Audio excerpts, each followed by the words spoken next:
welcome back to OK Gen Z. I'm Arjun. I'm Rashan. Hey, welcome back, guys. And today's video, we're going to be talking to you about technology graduate schemes. And we'll cover the following topics. So we're going to cover a graduate scheme, what it is, how is it different, typical structure, etc. We're going to cover CVs, what it is. Hopefully you know that by now, but the structure, do's and don'ts, and tips from our CVs, etc. The interview hiring process for a graduate scheme specifically, me and Arjun have both gone through it, so we'll give you a bit of insight into how those go. First day tips, they're important. You need to leave a good impression and you need to enjoy your first day. It sets up the vibe for the whole of your graduate scheme. So we'll talk to you about that. And then finally, career tips from our perspective. So Arjun, guys might be thinking, why are we qualified to give this advice? So do you want to introduce yourself a little bit and what you do? So myself, I have been working at HSBC, which is it's an international bank. And I've been working as a technology graduate since 2019. And now I've passed my first year and I'm into the final few months of finishing this whole 2-year program. And Rashan, do you want to introduce yourself? Yeah, so I've finished my graduate scheme, but I actually started doing a technology graduate scheme with Telefonica, which is the parent company that owns O2 and giffgaff. And I'm actually right now working with giffgaff, which is it's a telecoms company here based in the UK.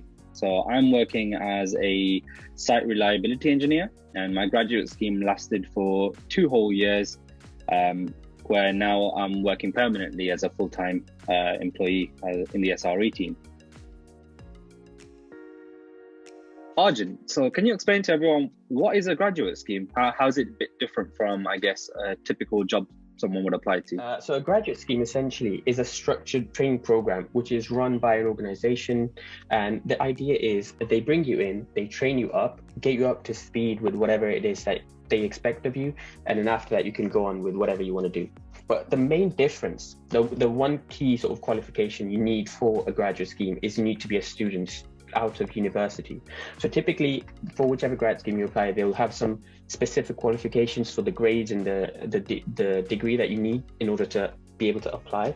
But the main thing that you need to be is a student who is finishing off your final year at uni and you're looking for a role to go off in after the degree. And this differs to like a normal permanent role where you basically, once you've done the hiring process, you get straight into it and you're just on with the work from day one. With a graduate scheme, the idea is you're there for a fixed time period, say 1 to 2 years. And within that time period, you basically go through a training plan, an induction where you can identify what sort of work you like doing. The employer can give you training and certifications, get you up to speed on the sort of the work-life culture. And once you're comfortable and familiar with how to do your work, you can basically take on more responsibilities. And after you finish with those, with that fixed term contract with your graduate scheme, after that finishes, you can either continue to work at the same company in the same job, or you can try out something different. You can leave, you can do whatever you want. But that's the main difference, is that within the grad scheme, you're there for a fixed time. The expectation is that you learn how to work. You're not there from the start to just pick up some given work, and the idea is that you develop your skills over some time period, whereas a normal permanent role, you're there just straight on with the work from day one. So thanks, Arjun, for explaining what a graduate scheme is and the typical structure around it. Now, can you tell me how it's tailored at HSBC specifically and how it is for you right now? Yeah, so I'll go through some of the details of the graduate scheme at HSBC. So I started the program, and initially the contract was signed for 2 years. So the entire program, the entire grad scheme will last for 2 years, and there will be 2 placements. So 2 essentially 1-year placements. So I'll do some induction for some time. I do my first placement for 10 to 12 months, and then I do another placement for 10 to 12 months. So that's how it's been so far. So I joined the program in late July of 2019. I did some training induction stuff for about 2 months. And after that, I was basically asked to decide what role I wanted to pick. So they gave us a bunch of options, and you pick the top 3 that you want to do, like your top 3 ideal roles. And then they picked the role for me. And based on that, I started at that role since October 2019. And even though I was supposed to do two separate placements, so I was supposed to switch after my first year into another role, because of COVID, because everyone was working from home, we basically got told that we wouldn't be able to do that. So now I've been at the same role technically throughout my entire placement, but I did switch around internally within my team, and so I have been able to get a bunch of different experience of how different roles work. So I started off with more management stuff. My actual role was called PMO, which is kind of like helping the project managers do their stuff. And now it's become a bit more of a project coordinator slash API development as well on the side. Nice. So that's my placement been. Rishan, how's it been for you? Yeah, so with giffgaff, it was interesting. So my graduate scheme, I actually applied to O2 Telefonica graduate scheme. Didn't really know about giffgaff, but they invited me over to giffgaff because I thought I was a better fit for their tech team. So the first week was an induction week. So there was 40 graduates in total for O2 and giffgaff. 36 were for O2 and actually only 4 were for giffgaff. So the first week was an induction week at O2's head office in Slough. So it was a bit of an induction into the company, how things work. You know, it's getting to know our peers, getting to know the rest of the graduates. And then after that, it was the 4 of us from giffgaff were sent to giffgaff. So how's my typical graduate scheme at giffgaff? To be honest, there wasn't much of a structure. I don't know how it worked for O2 people. They might have had a structure. For giffgaff, there wasn't much structure. It was more, okay, here's your team, here's your manager. The expectations we have of you is pretty much zero. Here's the kind of stuff that we would like you to learn. So it wasn't heavy. It wasn't like, oh, go do this, go do that. It was more, it'd be good if you know this. So I think my first week I spent learning Linux, because that's the foundational part of something I do in SRE, which is Site Reliability Engineering. So unlike Arjun, I didn't really have any placements. I didn't move around in teams. Or Rashan, just get a vibe for the place, get a vibe for your team, get a vibe for the work you'll be doing. Just watch and learn. I think that's how it started. It's been an interesting graduate scheme, to say the least. But yeah, it felt more like maybe for the first month, just like, you know, when you go for school work experience, it felt a bit like that. You're just like a lost little kid thinking, oh, okay, they're doing this, they're doing that. That's interesting. But yeah, looking back, I'd probably have it no other way. It taught me a lot, and it kept work fun. So yeah, that was my graduate scheme. That's a good point, actually. I agree. Same for me as well. Like at the start, you want to do more work, like you want to contribute and like you want to be part of the team, but it makes sense because you're not really, you don't have the experiences that the other team does, that the other team members do. So then you can't actually contribute properly. Exactly. But it did make it, I guess, was interesting to some point. And one of the things actually that I've taken from the grad scheme that I fully back, the best part about the grad scheme so far for me have been the contacts I've made and the other, like my fellow grads that I've been able to network with and stuff. Yeah, I agree. When I first started, we were much closer working with O2 grads, and we all had similar concerns. We're all, you know, new to our career. So it was really reassuring to have events and days where we spent time with the O2 grads, and you know, they would have issues that they faced so far, and we would have had issues we faced so far, even though we were working more in tech based and they were working more in project management. As a newbie into your career, you typically will have similar issues you're facing, so it was really good in that sense. Whereas in a typical job, if you've joined, it's not that they have zero expectations. In fact, they have loads of expectations from you.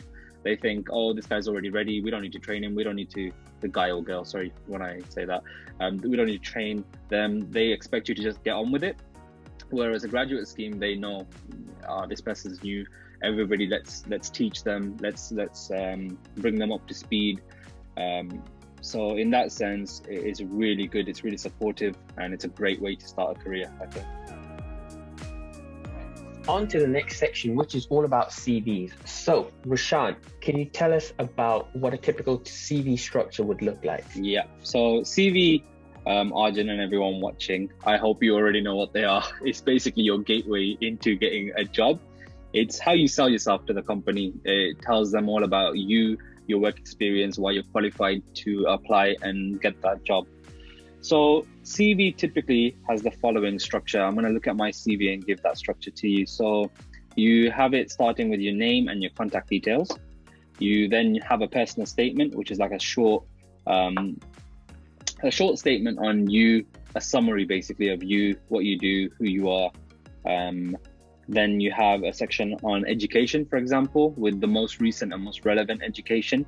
So I've listed out my university degree, what I do, from when to when, relevant modules. Make sure they are relevant. You know, if you're applying for a software engineering role, don't tell them about some dance module or whatever module you do. That's not relevant. That's not important. They don't care. Projects undertaken. This could be uni. This is where you highlight really interesting projects you've taken. What you did exactly, get to the point. Technical skills section, like this is a great way to just put buzzwords that they will look at and think, oh, this is great, this person will be a really good fit for our team. And then under that education and university section, I have my A-levels, where I went to, what grades I got, what subjects I did. I wouldn't do anything under A-levels. Don't tell them what primary school you went to. Don't tell them what infant school you went to. They don't care. So after that, I have an academic responsibilities section, and here it's basically your extracurricular activities. It's your chance to shine a little from the other grad. So for me, I talked about being the vice chair of a society that I was running, what exactly I did and what were the outcomes. I talked about being a student ambassador, exactly what I did, what were the outcomes, followed by a section on work experience. So I work part-time at Asda, Papa John's, so I threw that in there. Followed by a hobbies section and a references section, where I said my references would be available on request. So some advice from me to you would be, keep it short and sweet. Ideally, it would be amazing if you could have your CV in one page, just fit the things that they need to know, you know. Mine was, to be completely transparent, 2 pages, but I wish I had done it in 1 page. I know Arjun's CV is in 1 page, and that's really good. That's really professional, and it keeps things short and sweet and to the point. So my key advice to you when you write your CV is don't waffle. And the reason I say that is because, think about it, for one position, you could have thousands of grads applying, right?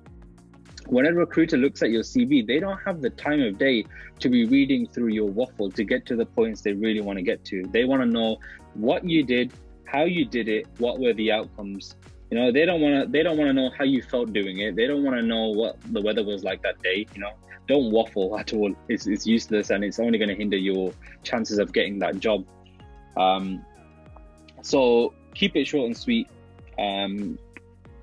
Get the most interesting and most recent projects on there, the most recent and most interesting modules, and I think that's it from my end. Do you have any advice? I was about to say on the point of keeping it concise, you can one tip someone told me about was adding statistics. So say if you've done a project, instead of just saying, oh, I did this project, maybe give a metric. So you delivered the project and this benefited this many people, it reduced the processing time by this many seconds, something statistical, something like straight to the point, a fact that someone can look at and say, okay, this project that this person did, or whatever it could be, actually helped someone else. So it wasn't just like a random thing.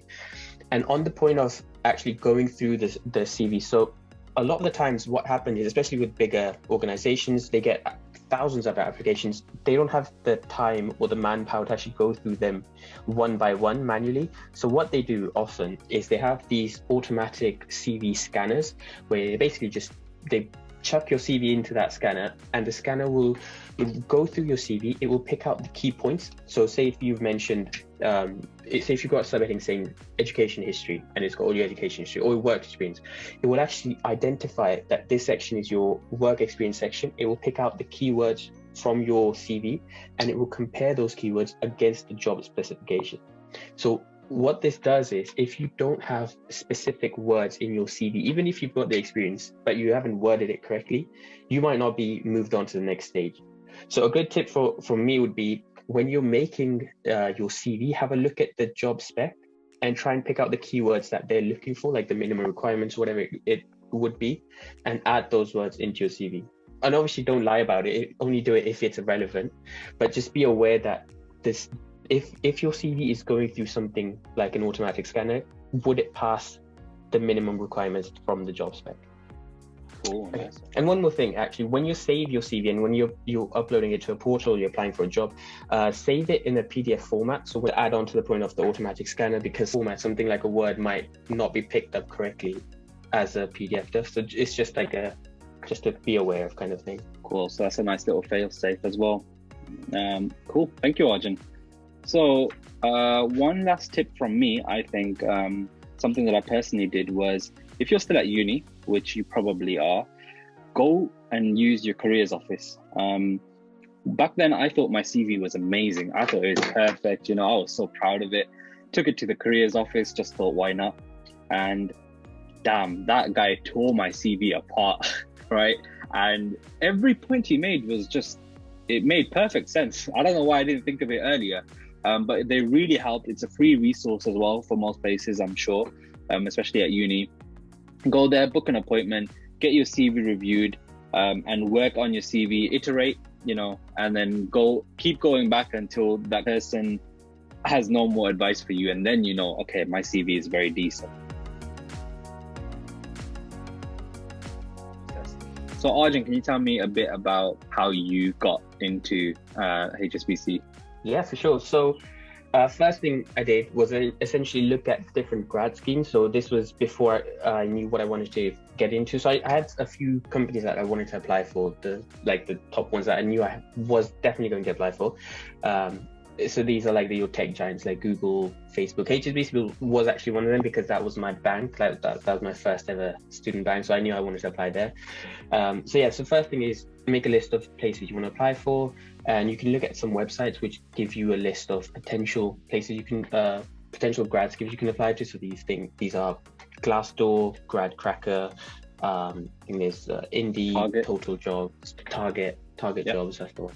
So there's a bunch of them out there. Just Google it and you can find a bunch of them. The one thing to actually be aware of is that most of these applications have very short deadlines. So if you're looking to apply for say if you're in your final year, you're looking to apply, try and get most, if not all, at least the main applications submitted by the end of that year. So say if you'd be graduating in 2019, which is for me, my target was to apply for all of them, all the main ones, by December of 2018, so that I didn't miss anything. And actually for HSBC specifically, the deadline was very short. I think it was January of 2019. So if I hadn't missed that deadline of December, I probably wouldn't have been able to apply for it anyways. So those are sort of the first step. Make a list of places you want to apply to, understand what the deadlines are, maybe prioritize the main ones you want to apply to first, and then you can target the alternatives, the backups afterwards. So do that. Then next thing for me was I applied. The application process was basically you fill out a form, you upload your CV.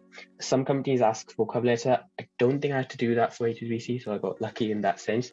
But if someone requires it, you just make a cover letter, you upload it, and so forth.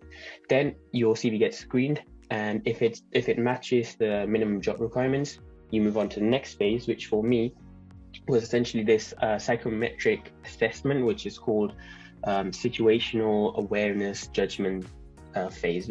Basically, what happens in this phase is they'll give you a scenario, a story, and they will ask you to respond based on a few options. So say if there's a potential thing that goes wrong in the company, that's the scenario. How would you respond to it? So they'll give you 4 options, and you say, okay, you pick one.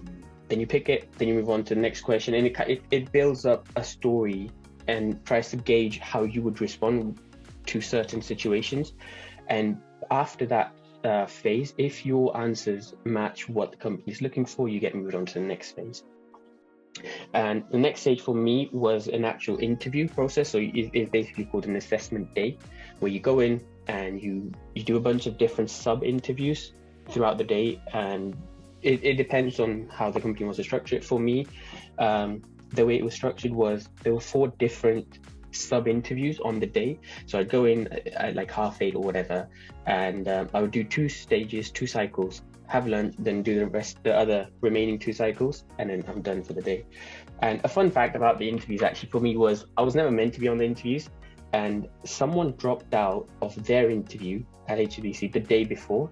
So when I finished uni, I was going home, it was like 6 p.m. or something. I got a call from HSBC saying, someone's dropped out, there's an opening, do you want to come in tomorrow morning at 8:30?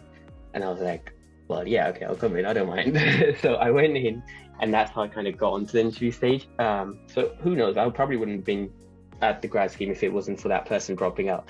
But the sub-interview stages that I went through were, so one of them was the pair activity, where you basically pair up with someone, and the interviewer gives you a situation saying, okay, we need to make this decision.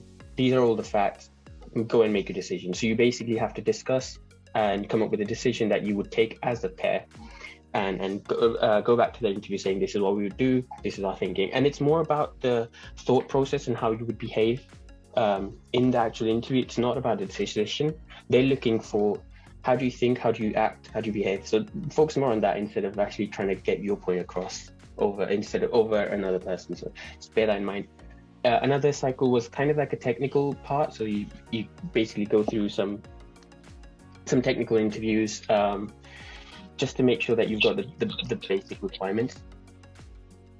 One of the other phases was just a one-to-one interview, just about why do you want to apply, like typical questions. Why do you want to apply? Why should we hire you? What would you do if we hired you? Stuff like that. You can Google that. There's a bunch of like typical interview questions that you can go through, and that's probably a good practice.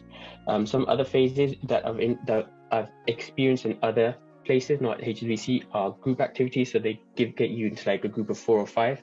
They give you an activity, and you just go and do it, and they assess you based on that activity. The one of the most fun activities I did as a group exercise was building Legos. So the whole thing was you get into a group of 4 and you just build Legos based on images, and that's the whole phase. That's it. So after the interview process, that's pretty much it for the most part. You get a call, and I got a call during one of my exams, so I wasn't able to pick it up. So after the exam, I called them back. I'm like, hey, what's up? And they basically said, we just want to talk about your application, blah, blah. And I thought I wasn't going to get it based on how they worded it. So I was like, okay, fine, whatever. They called me back the next day, and they were like, oh yeah, we'd like to give you a place. Do you want to accept it? And I was like, what do you mean you want to give me a place? That's essentially how I was offered the place. And I was like, yeah, cool, I'll take it. And then that's my entire process. How was it for you, Ishan? Very similar, I think. So similar to you, I was looking at websites like GradCracker, this, that, and the other to see what kind of graduate schemes were out there and available for me. And I came across O2. So O2 were doing a technology graduate scheme, which seemed quite interesting to me. So I applied. Same as you, this was some time back, so I can't remember if I did a cover letter, but of course, filled in my application, gave my cover letter if I did, I can't remember, and applied using my CV in PDF format, guys, don't forget. And I think, so that was the first step. Then they got back to me saying I got through to the next stage. So probably if your CV is up to scratch and you are somewhat what they're looking for, you'll get passed on to the next stage. And the next stage was, like Arjun mentioned, some psychometric tests. So it was looking at some maths problems, some English problems, some situational judgment tests where, as the name suggests, they put you in a situation and they want to see what course of action would you take to see if you're a good fit for their culture and their team and their work environment. So I did all of that. And I think after that, it was like an automated video. I'd have my camera on and the screen pops up with a question. So some of the questions were from what I can remember. The one question I can remember was, what's your favorite app and why? So it's not something you can really prepare for. It could be anything random, and they just want to see how you answer, what you answer, and what your reasoning is around it. I think I mentioned Barclays, sorry Arjun, because HSBC's app back then was so terrible that Barclays was like, okay, whenever I log into Barclays, that stuff works. So I was impressed with that. So I told them that. So yeah, psychometric test, that little video interview. There wasn't someone on the other side looking at me and speaking to me. It was like just an automated thing. So that was that next stage. And then after that, I got an email saying, thank you so much for applying. But the tone that the email was, I thought, oh my God, I didn't get into the next stage, which would be the interview. But actually what they were saying was, thank you so much for applying. We think you're a really good fit for giffgaff. And so they invited me over to giffgaff's assessment center day, which was nice because I didn't really know giffgaff were doing graduate schemes, and I didn't even know giffgaff was, owned by O2 here in the UK. So yeah, that was the next step. And then came the assessment center day. Loads of nerves. This was my second interview. I did one before and I totally flopped it, to say the least. So this was my interview. This is my assessment center. So I went to the office, and giffgaff is actually based in Uxbridge. So I went there, met the other grads. We were ushered into the office, and let me tell you, when you see a place and you think, wow, I can really see myself working here. It was really cool, really colorful, very vibey. So yeah, I think we started off into a room with the other assessment center graduate, I don't know, what do you call it, competitors, I don't know, peers, people who are also there for the same positions. So we went into that room, and the head of engineering and a couple of different people from different backgrounds came and gave us an overview of giffgaff, what it's like, what we're doing, whatnot. And then we moved on to the actual activities of the day. So they warmed us up by telling us how great giffgaff is. Now they were going to test us. So there was a couple of things we did. One was a puzzle game. So as the name suggests, we were given a few cubes with puzzles inside that had to be solved in order to unlock the next cube. And we worked with each other. So the other the graduates applying for that position, we worked with each other as a team, and we were judged on communication and teamwork. And I think, as Arjun said, don't focus too much on trying to beat everyone or trying to be the best person. Don't act out different than how you are normally. Just be yourself, have fun with it. The person who I thought would get the job because he was doing so amazing with the puzzle game actually didn't get the job because he was very pushy, very overly assertive, if you know what I mean. Had a persona of, oh my, I'm the best, I'm gonna solve the puzzle, and it didn't really gel well as a team. So honestly, be yourself. Try not to focus on your competitors per se, and just have a bit of fun. After that, we did a coding game. So I wasn't expecting a coding game, but there we are. We were paired up, and we were asked to go through an online coding game that was created by the guys at giffgaff. So we had to alter the code to try and get the players unstuck out of a maze. So we did that, and we were judged again on communication, teamwork, and actual coding skills as well. So it's very interesting, very scary to be just sat there, working with someone while someone's watching you from behind, like, oh, is this guy doing well on the coding game? But yeah, that was one. We had an agile game, which is just a way of working. So it was difficult to get your head around. It was more about how do you progress tickets from to-do section to done while keeping in mind work in progress limits. So it's just a methodology, a framework to work with. And then finally, we did a speed dating section. So here we had a couple of staff members from giffgaff dotted around the room, and each of us who were applying for the position spent 2 minutes having a chat with each of these people. So there was the head of engineering, there was the office manager, there was some technical leads from the different software teams. There was the agile lead. So it was quite interesting, really, because they asked about the project, but they really wanted to get to know you as a person as well. Not every company you apply for is looking just at skills. You could be, you could have the most skills in the world, but if you have the personality of, I don't know, a donut, right, they're not going to hire you, simple as. So yeah, just be yourself. Honestly, you probably stand a better chance of getting the job by being yourself than trying to put on an act of who you want. So yeah, have fun. So after that, we went home, and I wasn't too sure whether I would get the job or not in retrospect back then, but I did leave giffgaff knowing I'd be really gutted if I didn't get the job. After I saw the people, the workplace, the culture they kind of showed, I was thinking, wow, I would really be upset if I didn't actually get this job, because this seems like such a sick place to work. But yeah, I think after around 3 weeks later, I got a call while I was at uni as well, and man, I was smiling from ear to ear. Just to, I'm sure you guys probably feel it now as well. You're anxious, you're in your final year, you want a job, and that puts so much off your shoulders. So I really hope you guys get to feel that same feeling that we did, I guess. So yeah, that was pretty much the process end to end, I guess, for me and Arjun. Yeah, I was just gonna say, I forgot to mention, while you're speaking, I realized actually one of the best things you can do is practice. So what I did was, the companies I wasn't too keen on joining, I applied for them and I scheduled their interviews before the ones I wanted to apply for. So I would kind of get like a feel for how real life interviews were.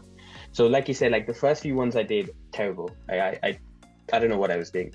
But then what that meant was, as I got to the main ones like HSBC, for example, I had a lot more practice. I was a lot more confident in how I answered questions, because it's also about how you deliver your answers. So it's not about the content as much as it's like, obviously content matters, but it's also about your delivery, and getting comfortable and confident with that delivery is actually such a key skill to have.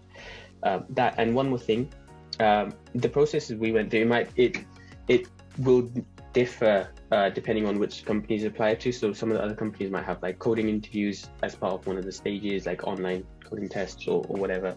So yeah, so don't take what we've gone through as like the defined end-to-end process. It can vary, but this kind of covers the overall like a generic process that you might want to be aware of. Yeah, I think that's a very good point. I know for a lot of graduate schemes, before you have the video interview, they would typically also have a phone interview, which I don't think me and Arjun did. So there's that as well. And yeah, like Arjun said, if you can apply for loads of jobs, whether you want to go for the company or not, I think it's really important to go through that process of the interview. Like Arjun, I learned a lot in the interview that I had before my giffgaff interview, and I'm really grateful that I did go to that. And even though I wasn't keen on that job, I learned so much about myself and about the interview process and me in an interview process that came really handy when I was going to my giffgaff interview. I was myself a lot more, and the nerves were a lot less than they first were. So really important, whether you want the job or not, go through the application process, take that time. It could be the difference literally between you getting your dream job or not. I just want to know, how many roles do you reckon you applied for? Oh, should I give you my number? I think so. I was looking at this yesterday because I was like, what I did was I actually made a spreadsheet of company, what stage I'm at, and like what's the next due stage, whatever. So I applied for, I think it was around 60 different roles. So some roles were like same company, multiple. Did you say 60? Yeah, I applied mad. I was crazy. I just kept applying as many as I could. So what I did was I prioritized like the top 5, like Google, HSBC, whatever, and then the rest were just for practice or like potential ones that's backed up if I didn't get those 5. Okay. It was like 50 or 60. It's mad. One more thing, just because I know people go through this, and I went through this as well to some degree. Don't get disheartened when you don't hear back in a positive manner from some place you applied to. Most of the times, I didn't hear back anything from them. So I'd apply, put my CV on, didn't hear anything, not even like a rejection email. That's the one that gets you. But of the 50, 60, whatever ones I applied, I only got interviews from about 5 or 6 of them. So the way I planned it was I would go to my top 5, I would put all I could, spend all the time I could trying to prepare for those top 5, and then for the rest I would just sort of cover the minimum requirements just to get that experience. But yeah, don't lose hope. Just like keep trying, keep applying. If you're not getting the replies that you want, just keep applying. Honestly, you might just hit one company that you applied the last, and that might be the one that you end up working at, and it might be like your ideal workplace. So you never know what might happen. Just don't lose hope. The next section is all about your first day at a graduate scheme. So you've gone through the whole process, you've got the role, you've accepted it, this is your first day, you go into the job, what you should do. So these are first day tips. Rushan, do you want to tell us some of your first day tips? Yeah, so first day, guys, get to the office on time, don't be late. I think that's really important. Set a really good first impression. So with your team members, with your work colleagues, and I think you can do that by just being yourself. Be yourself on a good day. Smile, make conversation. Don't worry too much about what's expected of you, about the work. Go introduce yourself. Go have conversations. Be friendly. I think it's important to just get a vibe for the office, for things day to day. And just remember in the back of your head, guys, that they don't have much expectations from you as a grad, right? And it's your first day. They will have -1 expectations from you. This is just for you to go maybe set up your laptop, get to know people, get to know your team. So don't put too much pressure on yourself. Don't be too nervous. You will somewhat be nervous. It's your first day. But yeah, be curious, ask questions, be yourself on a good day, get to the office early, get to know some of the surroundings maybe from your office workplace, and don't set up too much expectations for yourself. Just enjoy the day as much as you can.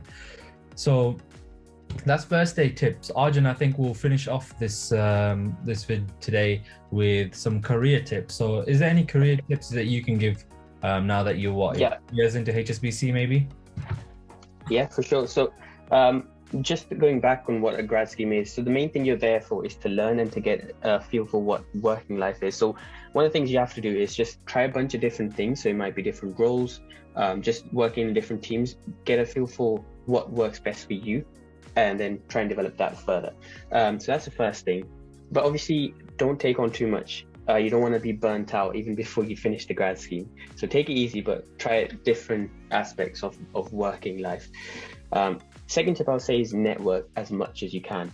And in this area, what you can do is start off with your graduate peers. So if there's other people who have joined at the same time as you, try and get to know them first, trying to build a relationship with them, understand how they could help you, how you could help them, but also on the wider community, network with other people on your team, and then other people on other teams. So say if you're currently working in a specific tech sector and you want to do another tech role, try and find someone from that different tech role and try and sort of build a sort of communication network with them. And how you could do that is basically just either you do it through someone you know, or you just basically just send them a message saying, oh hey, I like what you've done, I want to know more about your role, can we have a quick chat over a call, or can you just like have a Zoom call or whatever it may be, or meet up for coffee when we go back into the office, whenever that happens. But yeah, network, that's a very key skill that you need to develop. The third thing is, it goes back to the point of learning. So you need to get as many certifications as you can, but make sure that they're relevant for what you're doing. So don't get a cloud certification if you have nothing to do with cloud just for the sake of it. It's not going to help you. So try and get that as soon as you can, because as you go on later in your career, you probably won't have time to go through the learning process to actually get those certifications. So yeah, just be aware of that. And one more thing, and this is something a lot of people go through, especially at the start of their career. I went through this as well. It's called the Imposter Syndrome. And essentially it's this feeling that you think you're not good enough for the role, or you think you don't deserve it. And I say the one thing that helped me was to understand that the people who hired me, they know more about the role, they know more about working than I do. So if they think I'm a good fit for this role, then I'll take their word for it, and I'll do what I can, I'll learn what I can, and I'll just progress, take my time and get used to it. So don't be too worried about it. Try and speak to your manager if you do think that you're going through this issue. But yeah, in the end, if you got the role, that means you deserve it. So, and if you don't, then just improve your skills so you do end up deserving it. So just work on that side. And the final 2 points, one thing is about how to develop your career and how to have those discussions. So I recently actually got a tip from one of my connections, is that if you want to talk about your pay or your career in general, so like say if you want to move up to a high position, try and speak to your manager and try and word it so that you don't tell them what you want, but instead you ask them okay, this is where I want to be, this is where I currently am. Well, actually even ask them so this is where I want to be, where do you think I currently am, and how do I get from here to this position? So whether that's pay review or just a position in general. So that's something that you can look to sort of incorporate into your pay review and career discussions. And then the final thing is about pension and how you want to sort of structure that, because a lot of people have no clue. Same, I did have no clue what pensions were, how they worked. I mean, I knew the general idea, but nothing specific. So one thing you could do is just to speak to either your manager or other senior people who have obviously been working for a long time, and figure out from them what the best sort of approach is towards pensions, how much you should contribute, how long you want to keep your pension pot for, and so forth. Anything you want to add, Visham? I think that point on imposter syndrome is really important, Arjun. You know, I'm now nearly 3 years into my career, and looking back, there's moments in times where I feel like I had imposter syndrome, but I didn't realize it was that. So definitely do your research on imposter syndrome. There are tips online. Speak to someone, speak to your manager. And it's something everyone goes through. Even now, you know, after I've, graduated from the graduate scheme, you could say, I still go through it sometimes. I think it's really important just to stop thinking too much about what you're going to end up doing in the future. Just focus day to day, focus on a task that you're working on, and break that task down into as much pieces as possible. Believe me, if your manager, if your colleagues think you're not qualified enough, right, they would have told you. Just some general tips from me: be yourself. I know it's a cliche, but it makes a hell of a lot of difference. We don't need everyone having a fake personality in the office. Just be yourself, and you'll get on great. If you don't understand something, ask a question and then ask another 100 more. Your team would appreciate that, right? They expect you to be curious because you're a grad. So if you don't understand something, don't just pretend like you understand and nod your head, because later on it will come out. Just ask them, and they'll be more than happy to answer. And I think another thing is don't keep comparing yourself to others. And I know that's difficult, and we all still do it. But there was a cool Instagram post that I saw where they say, be so busy cutting your own grass that you don't care whether the grass is greener on the other side, right? Just focus on yourself. It will do you no good to look at other people and compare. And I think, especially in a tech graduate scheme, what's really important is that reading will only get you so far. Reading will get you started, but it's not going to make you an expert at anything. Get involved, get stuck in, even if you have no idea how it works. You're expected to fail, and that's probably the quickest way for you to learn in your graduate scheme. So just give it a go and enjoy the process. The whole graduate scheme is for you to grow as a person, for you to become a valuable member to the team, but for you to have fun. Whether you get the job at the end of the day, after the 2 years, 1 year, whatever, just enjoy the process, learn as much as you can. And yeah, cool guys. So that concludes our vid today on Tech Graduate Schemes 101. We really hope you found it useful. We definitely had much fun recording it.